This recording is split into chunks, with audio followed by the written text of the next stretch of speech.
Spartacus dead, সেই সাথে তার কৃতদাস বিদ্রোহেরও সমাপ্তি ঘটেছে। ক্রিক্সাস, অ্যাডিওর, এলিকং, ওয়েনোমাস, সুরা, নিভিয়া সহ প্রায় সকলেই রোমানদের হাতে হত্যার শিকার হয়েছেন। বলা যায় স্পার্টাকাস টিভি সিরিজটা একেবারেই খতম। কিন্তু ওই যে কথা আছে না, হইয়াও হইল না শেষ, ঠিক সেই কথার সূত্র ধরে আজ স্পার্টাকাসের আরও একটা সিজনের এক্সপ্লেন করতে আপনাদের সামনে ফিরে এলাম। স্পার্টাকাসের এই সিজনটা আগের যে 3টা সিজনের এক্সপ্লেন আপনারা দেখেছেন সেগুলোর সাথে কাহিনীর ধারাবাহিকতায় একদিক দিয়ে হয়তোবা কিছুটা অমিল আপনারা পরিলক্ষিত করতে পারবেন, কিন্তু সেই সাথে একটা ভীষণ মিলও রয়েছে। কাহিনী গড়ানোর সঙ্গে সঙ্গে আপনারা এটা বুঝতে পারবেন। যেহেতু এই সিরিজটা পুরো কমপ্লিট আকারে আপনাদের সামনে প্রেজেন্ট করেছি, তাই এটুকু আর বাকি রাখতে চাইছিলাম না। তো যাই হোক, এটা স্পার্টাকাস সিরিজের গড অফ অ্যারোনার গল্প। স্পার্টাকাসের মৃত্যু হলেও এই পর্বতে আপনারা এমন কিছু দেখতে এবং জানতে চলেছেন যেটা আপনাদের একটুও হতাশ করবে না, কারণ এখানে আমরা স্পার্টাকাসের সেসব কৃতদাস বীর যোদ্ধাদের উত্থান দেখব যাদেরকে আমরা গত সিরিজ জুড়ে দাপিয়ে বেড়াতে দেখেছি। তো বন্ধুরা, শুরু হচ্ছে স্পার্টাকাসের দ্য গড অফ অ্যারোনার এক্সপ্লেইন। প্রাচীন ইউরোপে শতাব্দীর পর শতাব্দী ধরে একটা জনগোষ্ঠী পৃথিবীর অর্ধেক অংশে আধিপত্য বিস্তার করেছিল। এরা ছিল স্পার্টানদের দ্বারা গঠিত রোমান প্রজাতন্ত্র। সেই সময়ে সেখানে এমন এক ধরনের দাসত্ব বিরাজ করত যারা বিভিন্ন গোত্রের দরিদ্র পরিবারগুলোতে জন্মগ্রহণ করত এবং তাদের জন্ম থেকেই অস্পৃশ্য হিসেবে চিহ্নিত করা হতো সমাজে। একটা অলিখিত নিয়ম ছিল, এইসব সাধারণ মানুষ উচ্চবিত্তদের সেবা করে তাদের জীবন অতিবাহিত করবে। এদের মধ্যে থেকে শক্তিশালী পুরুষদের বেছে বেছে প্রশিক্ষণের জন্য বিভিন্ন গ্ল্যাডিয়েটর স্কুলে পাঠানো হতো। সেই সব প্রশিক্ষণশালায় এই মানুষগুলোর জন্য অপেক্ষা করত কঠোর প্রশিক্ষণ এবং নিষ্ঠুর নির্বাচন প্রক্রিয়া। এদের মধ্যে শুধুমাত্র সবচেয়ে অসাধারণ ব্যক্তিরাই বিজয়ী হয়ে উঠতে পারতেন এবং তথাকথিত গৌরবের জন্য রোমান সাম্রাজ্যের অভিজাতদের সংস্পর্শে যেতে পারতেন। রোমান সাম্রাজ্যের একটা প্রসিদ্ধ অঞ্চল হিসেবে পরিচিত ছিল ক্যাপুয়া। এই ক্যাপুয়ার বৃহত্তম গ্ল্যাডিয়েটর স্কুলে কয়েক ডজনখানি কিংবদন্তি গ্ল্যাডিয়েটরের জন্ম হয়েছিল এবং কুইন্টাস বাটিয়াটাস ছিলেন এই গ্ল্যাডিয়েটর দলের স্রষ্টা। পারিবারিক দাস ব্যবসার দায়িত্ব নেওয়ার পর বাটিয়াটাসের ক্যাপুয়ায় তখনও নতুন কোনো কলোসিয়াম তৈরি হয়নি। গ্ল্যাডিয়েটরদের পারফরমেন্স প্রদর্শনের জন্য ছোট ছোট কিছু স্থান নির্বাচন করা হতো আর এখানেই সম্পন্ন করা হতো লড়াই। এই সময় একদিনের কথা, কুইন্টাস বাটিয়াটাস তার প্রশিক্ষিত যোদ্ধা অ্যাডিওরকে একটা যুদ্ধে অংশগ্রহণ করাতে সেই লড়াইয়ের স্থানে নিয়ে এসেছিলেন। এই অ্যাডিওরকে দেখে অন্তত আপনারা বুঝতে পারছেন সে কিন্তু প্রথমে এই বাটিয়াটাসেরই একজন গ্ল্যাডিয়েটর ছিল। তো সেদিন উপস্থিত দর্শকদের উল্লাস থেকে বোঝা যাচ্ছিল এই অ্যাডিওর ঠিক কতটা জনপ্রিয় ছিল সেই সময়। কিন্তু প্রাচীন রোমে দেহে শক্তি থাকলে যে উপার্জন করা যেত, বিষয়টা কিন্তু তেমন ছিল না। মানুষের শ্রদ্ধারও প্রয়োজন হতো তখন। কুইন্টাস রোমান সাম্রাজ্যের সবচেয়ে অসাধারণ একজন প্রশিক্ষক ছিলেন এবং লড়াইয়ের সময় তিনি অপেক্ষাকৃত দূরত্ব বজায় রেখে গ্যালারির একটা কোণে সবসময়ের জন্য বসতেন। বাটিয়াটাসের আসনটা স্পষ্টতই ভিআইপি স্ট্যান্ডের মতো এত ভালো ছিল না, কিন্তু তারপরেও বাটিয়াটাস একটা গ্ল্যাডিয়েটর প্রশিক্ষণ মাঠের মালিক ছিলেন। কিন্তু আমরা আগে থেকেই জানি কুইন্টাস বাটিয়াটাস রোমের উচ্চ পদে যাওয়ার জন্য তার নিজস্ব শক্তির দ্বারা প্রচণ্ড চেষ্টা চালাতেন। তার সেই কাঙ্ক্ষিত অবস্থানে পৌঁছানোর জন্য বিভিন্নভাবে তিনি উচ্চ পদস্থদের দৃষ্টি আকর্ষণের চেষ্টারও কোনো ত্রুটি করতেন না এবং এজন্য সে মাঝে মাঝে অ্যাডিওরকে কাজে লাগাতেন। আর এদিনও ছিল তেমনই একটা দিন। রোমের প্রশাসনিক কর্মকর্তার দৃষ্টি আকর্ষণ করার জন্য কুইন্টাস বাটিয়াটাস দেখাতে চাইছিলেন অ্যাডিওরের মাধ্যমে শত্রুর শিরোচ্ছেদ করতে। যাই হোক, সেদিন 8-10টা লড়াইয়ের মতো অ্যাডিওর এই লড়াইটাও জয়লাভ করে এবং পরাজিত প্রতিপক্ষের শিরচ্ছেদ করে। তবে অনেক দ্রুত বিষয়টা ঘটে যাওয়ায় এতে বাটিয়াটাস কিছুটা হতাশই হন। তবে সেলোনিয়াস তাকে সান্ত্বনা দেন। এই সেলোনিয়াসকে চিনতে পেরেছেন তো? যারা প্রথম সিজনটা দেখেছিলেন তারা কিন্তু জানেন ইনি কে ছিলেন। এ সময় তার সাথে বাটিয়াটাসের সম্পর্ক খুব ভালো ছিল, কিন্তু আমরা পরবর্তীতে দেখেছি এদের মধ্যে সম্পর্কটা অনেকটা সাপ নেউলের মতো হয়ে গিয়েছিল। তো সেই অবস্থায় কুইন্টাস সেখান থেকে সেলোনিয়াসকে নিয়ে বেরিয়ে আসেন। এরপর তারা দুজনে নতুন তৈরি হওয়া কলোসিয়াম সম্পর্কে কথা বলতে শুরু করেন। এই কলোসিয়ামটি বর্তমানে নির্মাণাধীন হলেও খুব অল্প দিনের মধ্যেই এর নির্মাণ কাজ শেষ হবে বলেই ধারণা করা হচ্ছিল এবং কয়েক মাসের মধ্যে এখানে খেলাও অনুষ্ঠিত হবে। একই সাথে প্রশিক্ষণ ময়দানের মূল অপারেটর বাটিয়াটাসকে নতুন কলোসিয়ামের প্রতিযোগিতায় অংশগ্রহণের অধিকার পেতে হবে আগে, সেটাও বেশ ভালোভাবে বুঝিয়ে দিয়েছিল। এই কলোসিয়ামে অংশগ্রহণের অধিকার পাওয়ার বিষয়টা এর কর্মকর্তাদের দ্বারা কঠোরভাবে নিয়ন্ত্রণ করা হতো। কে এখানে তার গ্ল্যাডিয়েটরদের দিয়ে লড়াই করানোর সুযোগ পাবে সেটা নিয়ে চলতো নানা রকমের রাজনীতি। কারণ তখন গ্ল্যাডিয়েটর লড়াইয়ের মাধ্যমে প্রচুর পরিমাণে অর্থ উপার্জনের সুযোগ ছিল এইসব দাস গ্ল্যাডিয়েটরদের মালিকদের জন্য। যাই হোক, সেদিন এরা যখন কথা বলছে তখন তুলিয়াস নামে এক দাস ব্যবসায়ীকে দেখতে পায় বাতিয়াটাস, এবং এই তুলিয়াসের সাথে ঘনিষ্ঠ সম্পর্ক ছিল তার। তুলিয়াস ছিল ক্যাপুয়ার খুবই প্রভাবশালী একজন দাস ব্যবসায়ী। তিনি ক্যাপুয়ার নতুন কলোসিয়াম নির্মাণ কমিটিরও সভাপতি ছিলেন। কুইন্টাস বাতিয়াটাস একটু ভিন্ন উপায়ে তার লক্ষ্য অর্জন করতে চেয়েছিলেন। তো তারা দুজন যখন রাস্তা দিয়ে হেঁটে আসছেন তখন বাতিয়াটাস লক্ষ্য করেন একজন দাস রাস্তার উপরে অন্য একজনের সাথে লড়াই করছে। এই দাসটা ছিল ক্রিক্সাস। হ্যাঁ বন্ধুরা, এই সেই ক্রিক্সাস। সেই সময় ক্রিক্সাস তুলিয়াসের নতুন কলোসিয়ামের শুধুমাত্র একজন শ্রমিক হিসেবেই কর্মরত ছিল। এ সময় কুইন্টাস বাতিয়াটাস ক্রিক্সাসকে দেখে অনেক খুশি হয়, কারণ এই অভিজ্ঞ লোকটি ক্রিক্সাসের মধ্যে বিপুল সম্ভাবনা দেখতে পেয়েছিলেন। ফলে সে স্বাভাবিকভাবেই সেদিন একজন দাসের দামের চেয়ে 5 গুণ বেশি দামে ক্রিক্সাসকে কেনার সিদ্ধান্ত নেন। তবে বাতিয়াটাসের আরেকটা উদ্দেশ্য হলো তুলিয়াসের কাছাকাছি আসার জন্য ক্রিক্সাসকে কিনেছিলেন তিনি। এছাড়া সে বুঝতে পেরেছিল এই লোককে খুশি করতে পারলে নতুন কলোসিয়ামে প্রবেশের পথটা তার জন্য অনেক মসৃণ হয়ে যাবে। কিন্তু বাতিয়াটাসের এত দাম দিয়ে মাত্র একজন কৃতদাসকে কেনার খবরে লুক্রেটিয়া ওরফে লিডিয়া মানে তার স্ত্রী বেশ অবাক হয়ে গিয়েছিল। সে তাকে বলে এত বিপুল অর্থ ব্যয় করে ক্রিক্সাসকে কেনাটা অনেকটা অযৌক্তিক। তবে এটাও সত্যি, লিডিয়া সবসময়ই কুইন্টাস বাতিয়াটাসকে ভীষণ সম্মান করত এবং সে বাতিয়াটাসের সিদ্ধান্তের প্রতি আস্থা রাখত। তাই সেদিন আর বেশি কিছু না বলে আলোচনা সমাপ্ত করে। তবে আরও একটা কথা লিডিয়া বাতিয়াটাসকে বলেছিল, সেটা হলো পরের দিন যেন সে তুলিয়াসের সাথে দেখা করে এবং তাকে ধন্যবাদ জানায়। তো লিডিয়ার কথা মতো পরের দিন কুইন্টাস বাতিয়াটাস সরাসরি বাজারে গিয়ে তুলিয়াসের সাথে দেখা করেন এবং তার কাছে ক্রিক্সাসকে বিক্রি করার জন্য কৃতজ্ঞতা জানায়। কুইন্টাস সেদিন সেলুনিয়াসকেও বাজারে ঘুরতে দেখতে পায় এবং সে তুলিয়াসের সাথেও দেখা করে। যেহেতু তুলিয়াস ছিল একজন শক্তিশালী দাস ব্যবসায়ী, তাই রোমান প্রভাবশালী থেকে শুরু করে বাতিয়াটাসের মতো উঠতি দাস ব্যবসায়ীরাও তাকে সমঝে চলত এবং তার হাত ধরে সামনে ওঠার পথ খুঁজত। বলাই বাহুল্য, এসব রোমান কর্মকর্তাদের পরে সবচেয়ে ক্ষমতাধর ব্যক্তি ছিলেন তুলিয়াস। সেকেন্ড ইন কমান্ড হিসেবে গ্ল্যাডিয়েটর অঙ্গনের উত্থান পতনের উপরে তার ছিল পূর্ণ কর্তৃত্ব। সেই সময়টাতে আরেকজন গ্ল্যাডিয়েটর বস ছিলেন ভেটিয়াস। সে তার অবস্থানগত সুবিধার কারণে তুলিয়াসের অনেক কাছাকাছি আসতে পেরেছিল। তো সেদিন বাজারে ভেটিয়াস কুইন্টাসকে নানাভাবে উপহাস করতে শুরু করে। বিশেষ করে কিছু বছর আগে বাতিয়াটাসের পরিবারের অবস্থা যখন ভালো ছিল না, সেগুলো নিয়েও প্রহসন করছিল এই ভেটিয়াস। আসলে গ্ল্যাডিয়েটররা মাঠে যতই যুদ্ধ করুক না কেন, এই কুইন্টাস বাতিয়াটাস এবং ভেটিয়াস ছিলেন প্রকৃত প্রতিদ্বন্দ্বী। ভেটিয়াসের এসব কথা সহ্য করতে না পেরে বাতিয়াটাস তাকে সেখানেই একটা দ্বৈত লড়াইয়ের জন্য চ্যালেঞ্জ করে বসে। তবে পরিস্থিতি উত্তপ্ত হয়ে উঠেছে দেখতে পেয়ে তুলিয়াস তাদের শান্ত করেন এবং পরের দিন এই দুজনের মধ্যে একটা নির্ধারণমূলক যুদ্ধের সিদ্ধান্ত নেওয়া হয়। এই খেলাটা তাদের জীবনকে পুনর্লিখন করবে বলেই ধারণা করা হয়েছিল। পরের দিন বাতিয়াটাস এবং ভেটিয়াসের মধ্যে কে সেরা সেটা নির্ধারণের জন্য দুই বিখ্যাত প্রশিক্ষক ক্যাপুয়া শহরে একটা শোডাউন করার সিদ্ধান্ত নেয়। এর কিছুক্ষণ পর উভয় পক্ষের যোদ্ধারা নির্ধারিত স্থানে এসে পৌঁছায়। তবে ম্যাচ শুরু হওয়ার আগে ভেটিয়াস হঠাৎ রেফারিকে বাধা দেয়। তিনি তার পাশ থেকে একটা কাপড়ের টুকরো তুলে ময়দানের কেন্দ্রের দিকে এগিয়ে যায়। সে সবার উদ্দেশ্যে সময় বলে, যদি দুজন খেলোয়াড় তাদের চোখ বেঁধে লড়াই করে তখন এই লড়াইটা আরও উপভোগ্য হবে। কিন্তু তার এই কথা শেষ হওয়ার আগেই এডিওর তার কাছ থেকে কাপড়টি কেড়ে নিয়ে স্বেচ্ছায় নিজের চোখে বেঁধে নেন। এই এডিওর অনেক আগে থেকেই একজন প্রমাণিত সেরা যোদ্ধা ছিল এবং সে মূলত নিশ্চিত ছিল নিজেকে আরও একবার সেরা হিসেবে প্রমাণ করার এটাই তার সেরা সুযোগ। রেফারির সংকেতের কিছুক্ষণের মধ্যেই শুরু হয় যুদ্ধ।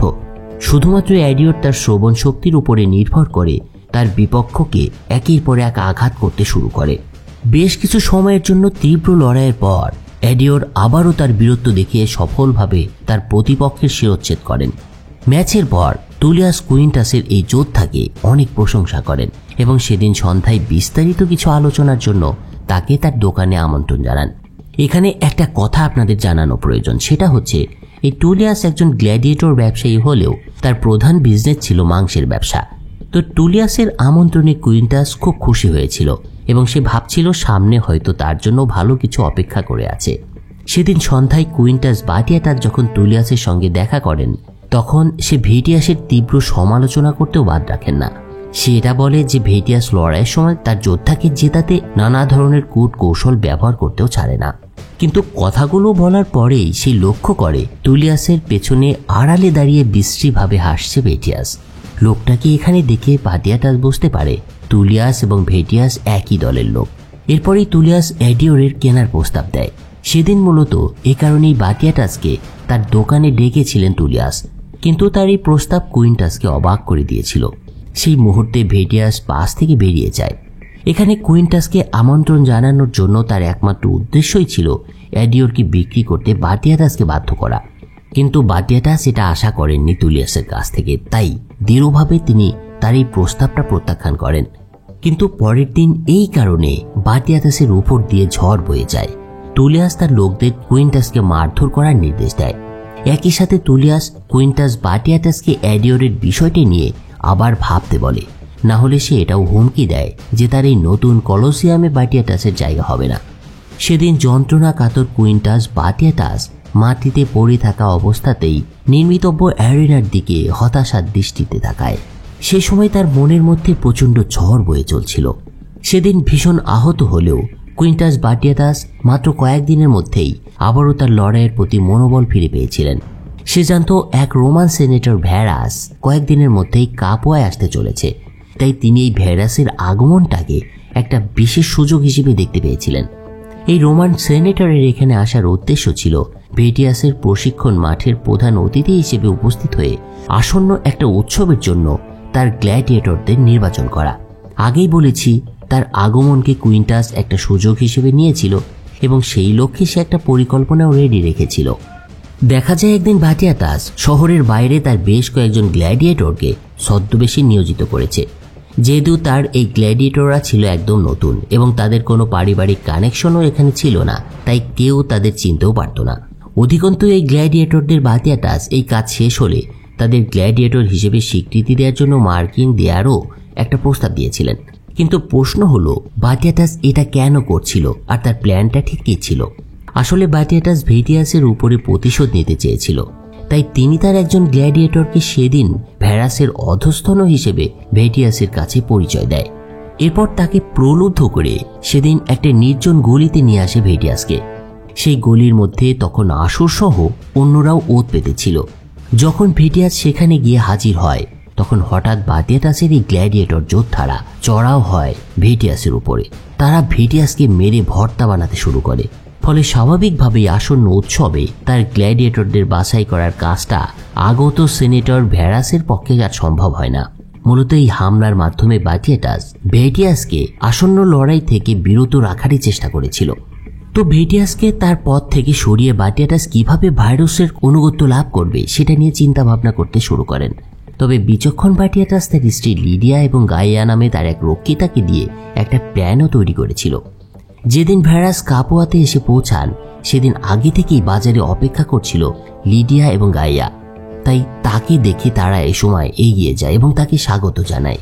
কিন্তু তাদেরকে দেখে ভ্যারাস আসলে কোনো রকম প্রতিক্রিয়া দেখায় না, কারণ তাকে স্বাগত জানানোর জন্য ভেটিয়াসকে আসার কথা ছিল, কিন্তু সে না আসায় এই সময় তার উপরে রাগ করে ভ্যারাস। ফলে লিডিয়ার আমন্ত্রণে বাটিয়াটাসের হাউজের প্রশিক্ষণ দেখার উদ্দেশ্যে তার সাথে যাওয়ারই সিদ্ধান্ত নেয়। সেই সময় বাটিয়াটাসের ওখানে অন্যতম সেরা যোদ্ধা এবং কোচ ছিলেন ওয়েনোমাস। ওয়েনোমাসের প্রশিক্ষণের অধীনে কিছুদিন আগে ক্রয় করা ক্রিক্সাস দ্রুত গতিতে তার পারদর্শিতা দেখাতে শুরু করেছিল এবং অল্প সময়ের মধ্যেই সে অসাধারণ একজন যোদ্ধাও হয়ে ওঠে। আর বলাই বাহুল্য, সুযোগ পেলে সে অবশ্যই দুর্দান্ত সাফল্য যে অর্জন করবে সেটা একেবারেই সন্দেহাতীত ছিল। তো গাইয়া এবং লিডিয়ার অভ্যর্থনার পর তাদের কিছু কথায় ভাইরাস ভীষণ খুশি হয়ে ওঠেন এবং তিনি একসময় কুইন্টাস বাটিয়াটাসের প্রাসাদে গিয়ে হাজির হন। এরপর ভাইরাসকে তারা বাটিয়াটাসের প্রশিক্ষণের স্থানে নিয়ে আসে। তখন সেখানে গ্ল্যাডিয়েটরদের মধ্যে অভ্যন্তরীণ একটা প্রতিযোগিতারও আয়োজন করা হয়। এই অংশগ্রহণকারীদের মধ্যে ছিল এডিওর এবং ক্রিক্সাস। বুঝতেই পারছেন, পরবর্তীকালে এদের বীরত্ব আমরা দেখতে পেয়েছি এবং আমরা জানি এই দুজন কোন লেভেলের যোদ্ধা ছিলেন। তবে সেদিন দুজনের মধ্যে দুর্দান্ত লড়াইয়ের পর অ্যাডিওর ক্রিক্সাসকে পরাজিত করে। এরপর কুইন্টাস বার্টিয়াটাস ভারোসের দিকে তাকায় এবং ক্রিক্সাসের সাথে তিনি চাইলে যা খুশি করতে পারেন এমন একটা ভাব করেন। তবে এ সময় ভেরাস তার সিদ্ধান্তটি গায়ার উপরে ছেড়ে দেয়। গায়াও খুব খুশি হয় তার কথায়। বলা যায় সেদিন গায়ার কারণেই ক্রিক্সাস রক্ষা পেয়েছিল। তো সেদিনের লড়াই শেষ হওয়ার পর কুইন্টাস বার্টিয়াটাস সামনে আসন্ন প্রতিযোগিতা নিয়ে ভেরাসের সাথে আলোচনা করার একটা সুযোগ খুঁজতে থাকেন। কিন্তু তার এই বিষয়টা গায়া বুঝতে পারে এবং তাকে বেশ কয়েকবার বাধা দেয়। এই গায়া ছিল প্রচণ্ড বিচক্ষণ একজন মহিলা। গায়া বার্টিয়াটাসকে সে সময় বলেছিল এসব নিয়ে আলোচনা করার আগে ভারোসের বিশেষ পছন্দের একটা কাজ তাদেরকে করতে হবে। প্রথমে এই সেনেটারকে যত্ন নেওয়া উচিত তাদের। এরপর ভেরাসকে বিনোদনের ব্যবস্থা করে দেওয়ার জন্য গায়া অ্যাডিওরকে নিয়ে আসেন তার সামনে। কিন্তু অ্যাডিওরকে এ সময় খুবই বিব্রত দেখাচ্ছিল। সেই রোমান যুগে এইসব বেলেল্লাপনা চলত ভীষণভাবে। কিন্তু এ সময় দেখা যায় ভেরাস এডিওরের দিকে তেমন একটা আগ্রহ নিয়ে তাকাচ্ছেন না। তিনি ভিন্ন কিছু একটা দেখতে চাইছিলেন। হঠাৎ ভেরাস এডিওরের পাশে দাঁড়িয়ে থাকা মেলিসা নামে একটা মেয়েকে ইঙ্গিত করে। তিনি চাইছিলেন এডিওরের সাথে এই মেলিসা যেন ঘনিষ্ঠ হয়। ভেরাসের এই ধরনের নির্দেশে সবাই অবাক হয়ে যায়। লিডিয়া এ সময় ভেরাসের কাছে ক্ষমা চায় এবং তাকে অনুরোধ করে এটা না করতে। কিন্তু সে তার কথা শেষ হওয়ার আগেই ভেরাস তার অসন্তুষ্টি প্রকাশ করে লিডিয়ার প্রতি। কুইন্টাস বার্টিয়াটাস এই পরিস্থিতিটা দেখে শেষ পর্যন্ত বলে ওঠে ভারোসের সেবা করার জন্য তিনি উৎগ্রীব হয়ে আছেন। এই আকস্মিক ঘোষণায় অ্যাডিওর এবং মেলিসা উভয়ই খুব অস্বস্তি বোধ করতে শুরু করেছিল। কিন্তু দাস হিসেবে তাদের প্রভুর আদেশ পালন করা ছাড়া আসলেই কোনো উপায় ছিল না। অন্যদিকে প্রশিক্ষণ স্থলে নানা রকমের ঘটনা ঘটছিল। একজন সত্যিকারের গ্ল্যাডিয়েটর হওয়ার জন্য বিভিন্ন ধরনের নির্বাচন প্রক্রিয়া এবং প্রশিক্ষণের মধ্য দিয়ে যেতে হতো। অন্য কারোর পরিচয়ে কোনো ব্যক্তি গ্ল্যাডিয়েটর হয়ে উঠতে পারতেন না। তো বার্টিয়াটাসের প্রশিক্ষণ হাউসে ওয়েনোমাসের আগে একজন প্রশিক্ষণের তত্ত্বাবধানে এসব গ্ল্যাডিয়েটরদের প্রশিক্ষণ চলত। ওয়েনোমাস তখনও খুব একটা প্রফেশনাল হয়ে উঠতে পারেননি। সেদিন আগের প্রশিক্ষকের সাথে বেশ কয়েকজন যোদ্ধার গ্যাঞ্জাম হয়। ফলে রেগে সেই ট্রেনার একটা লোহার রড তুলে আসুরকে আঘাত করার জন্য যখন প্রস্তুত হয় তখন ওয়েনোমাস তাকে বাধা দিতে এগিয়ে আসে এবং তাকে থামায়। কিন্তু ওয়েনোমাসের এই আচরণ সহ্য করতে পারে না ট্রেনার। ফলে দুজনের মধ্যে শুরু হয় স্বাভাবিকভাবেই লড়াই। তবে প্রথমে ওয়েনোমাস লড়াই করতে চাইছিল না, কিন্তু ট্রেনারের প্ররোচনায় শেষ পর্যন্ত পাল্টা লড়াই করতে বাধ্য হয় এই ওয়েনোমাস। লড়াই শুরু হওয়ার পর দুজনের মধ্যে তুমুল প্রতিদ্বন্দ্বিতা হতে দেখা যায়। কিন্তু শেষ পর্যন্ত ওয়েনোমাসের কাছে ধরা সেই হয় প্রশিক্ষক। কিন্তু ট্রেনারকে হত্যা করার পর কুইন্টাস বার্টিয়াটাসের কাছে আসেন ওয়েনোমাস। ওয়েনোমাস কুইন্টাসের কাছে কোচকে হত্যা করার কথা স্বীকার করেন। তবে একই সাথে সে নিজেকে অপরাধী মনেও করতে শুরু করেছিল। তবে ওয়েনোমাসের এই কথাটাই তেমন একটা প্রতিক্রিয়া দেখা যায় না বার্টিয়াটাসের মধ্যে। তাই এরপর সে চলে আসে তার ঘরে। কিন্তু ঠিক সেই সময় তার স্ত্রী ওয়েনোমাসের কাছে এসে দাঁড়ায়। দেখা যায় এই মেলিসা হলো ওয়েনোমাসের স্ত্রী। কিন্তু সে গভীরভাবে মনোকষ্টে ভুগছিল, কারণ কিছুক্ষণ আগে একজন প্রভুর সিদ্ধান্তের কাছে অন্যর সাথে মিলিত হতে হয়েছিল তাকে। একদিকে ওয়েনোমাস মনে করছিল সে তার স্ত্রীর কাছে নিজের সান্ত্বনা খুঁজতে এসেছে, কিন্তু তখন তার স্ত্রী মেলিসা অন্য রকমের একটা মনোকষ্টে নিমজ্জিত ছিল। তা সত্ত্বেও ওয়েনোমাসের স্ত্রী তাকে সান্ত্বনা দেওয়ার জন্য ওয়েনোমাসের দিকে এগিয়ে আসে। তবে ওয়েনোমাস জানতেন না তার স্ত্রী তার কাছ থেকে উল্টো সান্ত্বনাই চাইছিল এবং একটা অপরাধ বোধে ভুগছিল সে। সেই সময় এই রোমান দাসদের ভাগ্যে আসলে এমনটাই ঘটত। তাদের প্রভুদের করুণার উপরে নির্ভর করে তাদের জীবন ধারণের বিষয়টা বেছে নিতে হতো। তারা আসলেই নিজেদের সিদ্ধান্ত নিতে অক্ষম ছিল। আর এটা ছিল একটা অসহায় বাস্তবতা, যা কখনো রোমানদের সেই যুগে পরিবর্তন করা সম্ভব হতো না।